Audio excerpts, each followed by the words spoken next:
So there is once upon a time a big family,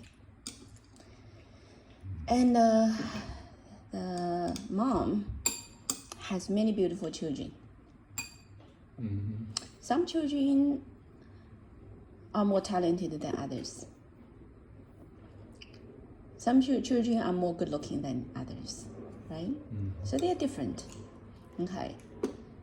But the mom loves everyone because that's her children, right? So one day the mom tells the children, mom needs to go outside to find our new home. This home, in the very near future, there will be a big flood and our entire home is going to be totally wiped out. Okay. So mom needs to go out to start to find a new home for us.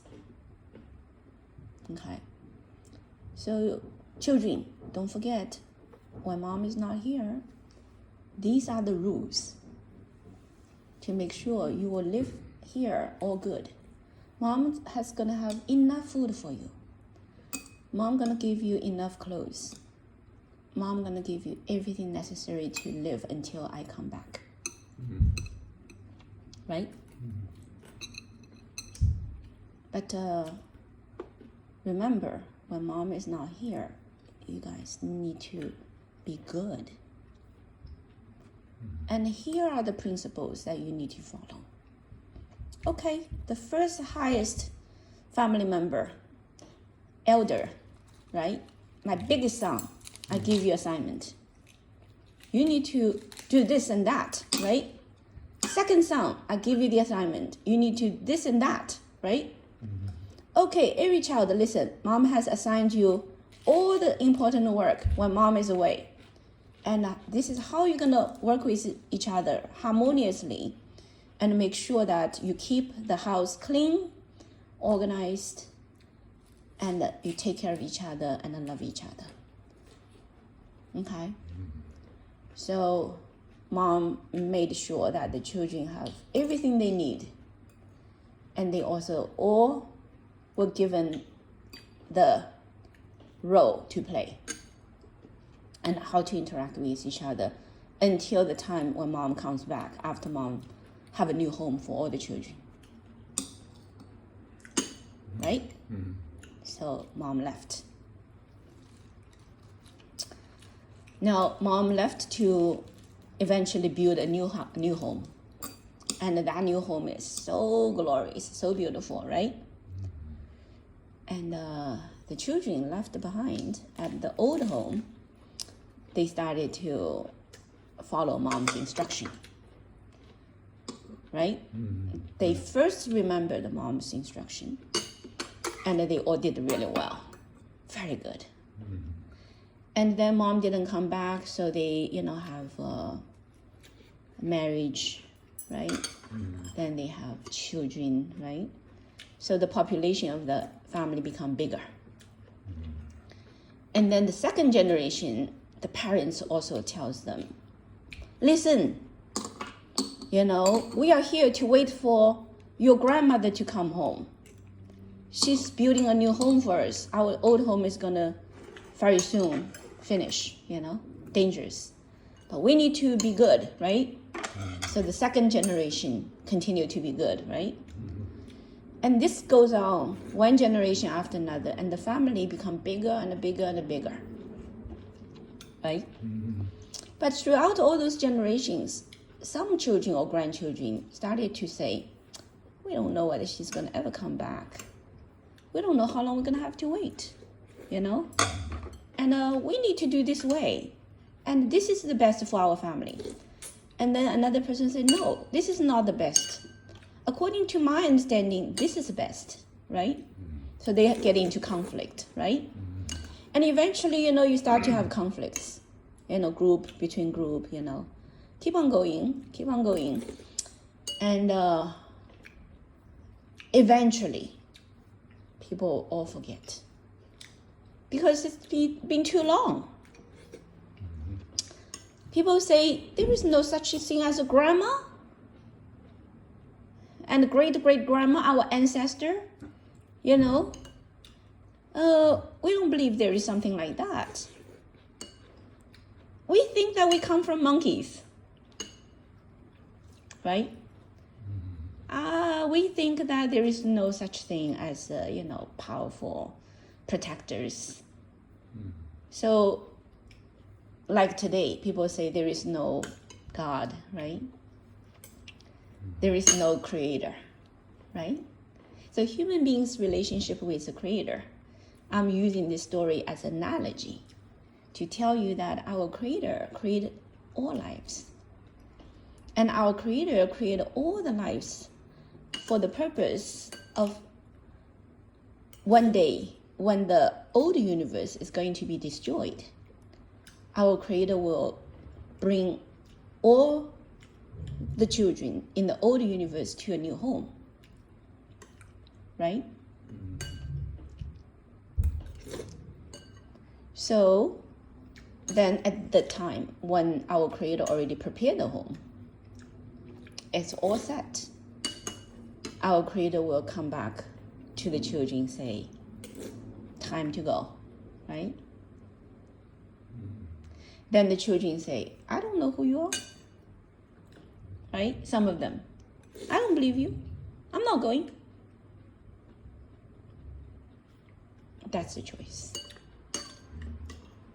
right? That's a choice. So that's why these days, I said, why even the highest God in the universe also not necessarily know who is the creator. Because you know who is the highest God in the universe today? He's not the original highest elder son anymore, right? The elder son of the original, first creation certainly will recognize Mama, the creator, right? Right? Right. But now it is many long years of history. So the current highest God in the universe doesn't recognize who's the creator.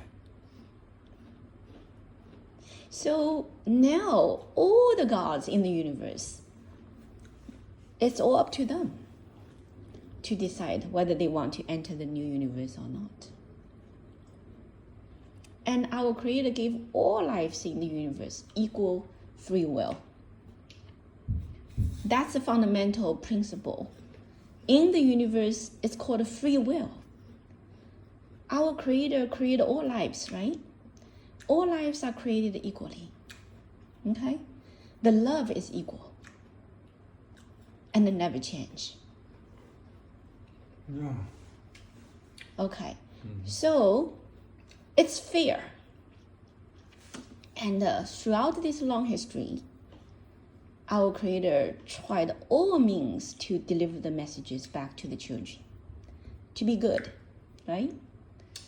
To follow your role assigned originally to you, So this has been going on throughout the history of the universe. Now the universe is about to end. And a new universe is created. And all our created children are invited to go to the new universe. Okay? But some of them already have gone way too far away from the original instruction. They have done way too many horrible things. And now, although they also are given an opportunity to go to the new universe, but they don't want to. Because they are totally dark, rotten, deviated, black. They not only don't want to go there themselves, but they want to drag many other people not to go.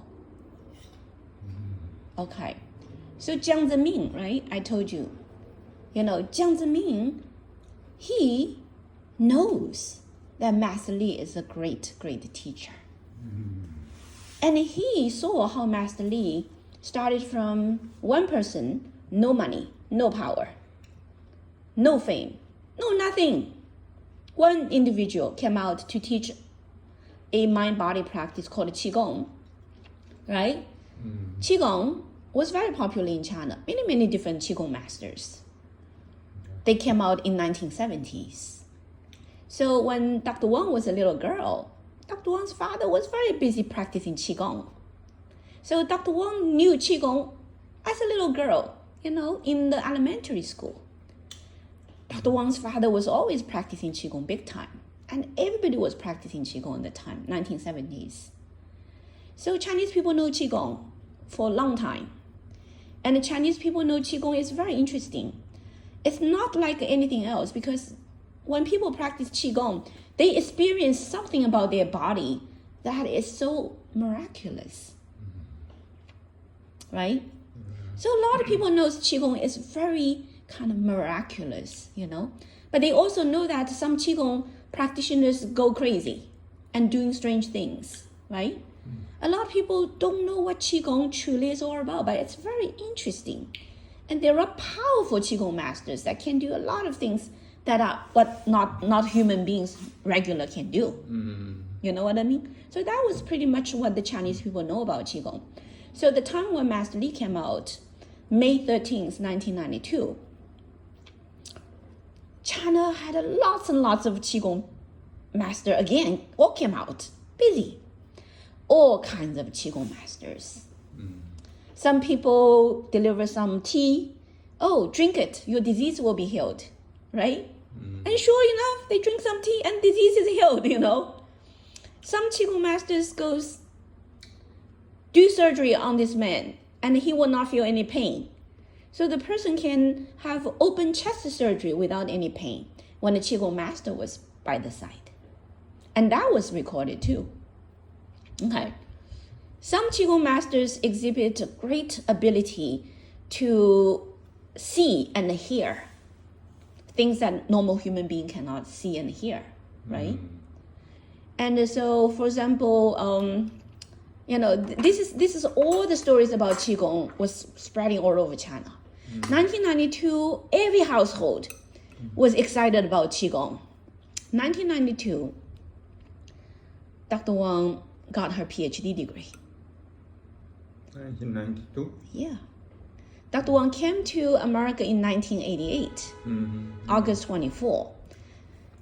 April 1992, Dr. Wang sent her thesis, this thick, and shipped it to University of Florida, Gainesville. But she was walking on the street of Manhattan because she lived at 333 93rd Street. And she worked at the Mount Sinai School of Medicine, 18th floor Guggenheim building. And she was doing research and finishing thesis ever since 1990. She spent 2 years in Gainesville, Florida. 1988 and 1989, 2 years. And then 1990, Dr. Wang followed her thesis advisor, Jillian Small, to come to Manhattan, New York City. Jillian Small was a new assistant professor at Mount Sinai School of Medicine, Department of Cell Biology and Anatomy. And the chairman of that department is Dr. Paul Lazaro. And he's a Jew. Okay. And he used to be a chairman in the Department of Cell Biology in Rockefeller University. He took a position in Mount Sinai School of Medicine and brought his favorite postdoc, which is Jillian Small, English lady. Jillian came from England. She lived in Manchester, England. She came to America to do postdoctoral training. Means when she got a PhD in England, she came to America to do training. And then after the training, usually America is like this. In the biology field, you first get your PhD degree. After you get your PhD degree, you need to choose someone you're going to do the postdoctoral training, called a postdoc. Simple is called a postdoc. And after you finish postdoc, you will apply for jobs to have your own laboratory, and then you become assistant professor. So Jillian Small basically got training from Dr. Paul Lazaro in Rockefeller. And after she finished the postdoc training, she went to University of Florida, Gainesville, to have her first position as an assistant professor. And the department she went is Department of Anatomy and Cell Biology. And that's where Dr. Wang landed from China. 1988, August 24th, Dr. Wang flew, from Shanghai, landed.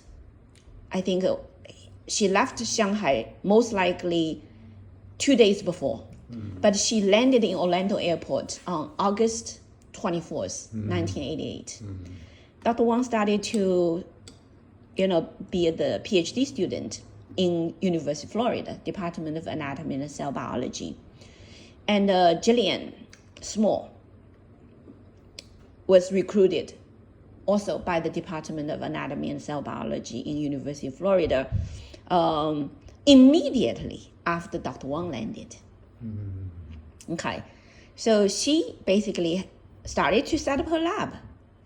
And she was the only professor who studies molecular biology. Remember, that department is called Department of Anatomy and Cell Biology. Why at that time it's Department of Anatomy and Cell Biology? It's because biology study basically is a continuation of the effort of Western medicine study in terms of human body. When we try to understand the human body, we first use knife to dissect the human body into pieces and to try to understand the fundamental structure of the human body. Here is the eye, here is the nose, here is the mouth, here's the ear, and then here is the head, and here is the trunk, here are the 4 limbs. And then outside of is the skin, inside is the muscle, inside is the bone. How many pieces of bones, right? How many, pieces of muscles, right? And then they look at the internal organs, the 5 organs of heart, liver, lung, kidney, and spleen. So that's what anatomy is all about. Anatomy basically take the human physical body as a machine and try to dissect its parts and try to put together, understand how the human body is made. What are each part's function is dealt with by another subject called physiology. So in the regular schools, in the university, you always find a Department of Anatomy. You then find a Department of Physiology, right? And if it's about the disease, malfunction of the body, it's called a pathophysiology. Okay. So then if you study the nerve, so, it's called the Department of Neurobiology, right? So people dissect every single nerve from the brain to the nerve that comes out from the spinal cord, right? And they give each nerve a name.